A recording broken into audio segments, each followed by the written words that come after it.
ఆధునిక విజ్ఞాన శాస్త్రం కూడా కనుగొనలేని వివరించలేని ఆ అనంత శక్తి లేదా ఆత్మ ఒక మహా ఆశ్చర్యకరమైన వస్తువని, ఇంద్రియ అనుభవరహితమైనదని, మానసిక అనుభవమని నాటి ఋషులుగా చెప్పబడే ఆధ్యాత్మిక పరిశోధకులు వేల ఏళ్ల క్రితం ఉపనిషత్తుల్లో ఘోషించడం ఎంతో ఆశ్చర్యకరం.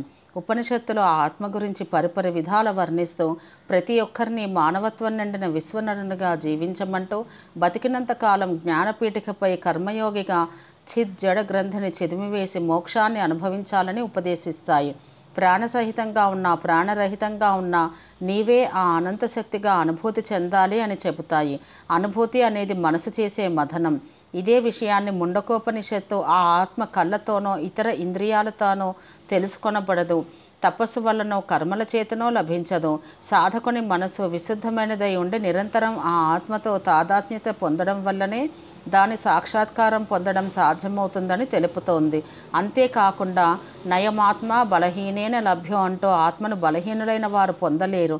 అజాగ్రత్త వలన నిర్దిష్టమైన తపస్సు లేని ఎడల ఆత్మసాక్షాత్కారం జరగదు. శారీరక మానసిక దృఢత్వం వల్ల వచ్చే మనోస్థైర్యం కలిగిన సాధకులు మాత్రమే బ్రహ్మస్థితిని అనగా ఆత్మసాక్షాత్కారం పొందగలరని నిర్ధారిస్తోంది. మనసుకున్న గొప్ప లక్షణాల వల్ల ఆత్మ అటువంటి శక్తిని గ్రహించగలుగుతుంది. మనసు ఎంతో బలమైనదై నిశ్చలమైనదై ఉండాలి.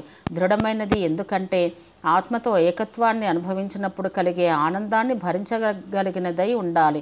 నిశ్చలమైనదై ఎందుకు ఉండాలంటే మనసు నిశ్చలంగా ఉంటేనే పదార్థ లక్షణాలు ఏవీ లేని శక్తి పట్ల తాదాత్మ్యత పొందగలుగుతుంది. నీటి ప్రవాహంలో గాలిబుడగలు ఉద్భవించి కొంత దూరం ప్రయాణించి పగిలిన తర్వాత తిరిగి నీటిలో కలిసిపోయినట్టే ఈ చరాచర ప్రపంచం ఆ అనంత శక్తిలో ప్రవర్తిస్తుంది. ఈ విషయాన్ని ఏకాగ్ర చిత్తంతో గమనిస్తూ ఉంటే అర్థమవుతుంది.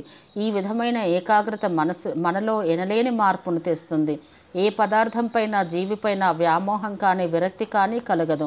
మంచి చెడు సుఖం దుఃఖం లాంటి ద్వైధీ భావనలు కలగవు. కామక్రోధాది అర్షడ్వర్గాలకు అసలు స్థానమే ఉండదు. నిర్వికార నిశ్చల మనసు ఏర్పడి ప్రతి పనిలో ప్రతి వాక్కులో ప్రతి రూపంలో సర్వత్రా ఏకాత్మను గ్రహిస్తూ ఉంటుంది. అదొక అద్భుతమైన ఆనంద అనుభూతి. ఈ దృశ్యమాన ప్రపంచాన్ని దానికి హేతువైన ఆత్మను గెలిచి ఒడిసి పట్టుకున్న ఆనందం అంతకు మించిన విజయం ఏముంటుంది మనిషికి? జీవరాశుల్లో అన్నింట్లో మేధావి అయిన మనిషికి భౌతిక ప్రపంచంలో తాను ఆశించిన దాన్ని గెలుపొందడమే గొప్ప విజయంగా భావిస్తాడు. అలాంటిది ఈ సృష్టి మొత్తానికి హేతువైన అనంత శక్తిని మన మనసులో ఒడిసి పట్టుకోవడం ఎంతటి విజయమో మనం ఊహించలేం. ఆ విజయానందం అనిర్వచనీయం. సాధకుడు ఆ జీవితాన్ని అనుభవించాల్సిందే. అప్పుడు సాధకుని మనసు అనిర్వచనీయమైన అవధుల్లేని ఆనంద డోళికల్లో తేలిపోతూ ఉంటుంది. ఈ ప్రపంచం దాని పరిణామాలన్నీ అల్పమైపోతాయి. అసలు వీటి మీద ఏ చింత కలగదు. భగవంతుని చూడాలనుకునే ప్రతి ఒక్కరూ భగవంతుడు అని చెప్పబడే ఆ ఆత్మను సాకారం చేసుకోలేరు. మనసులో ఆత్మను నిరంతర సంయోగం చేయగలవారే ఆత్మ లేక భగవత్ సాక్షాత్కారం పొందగలరు.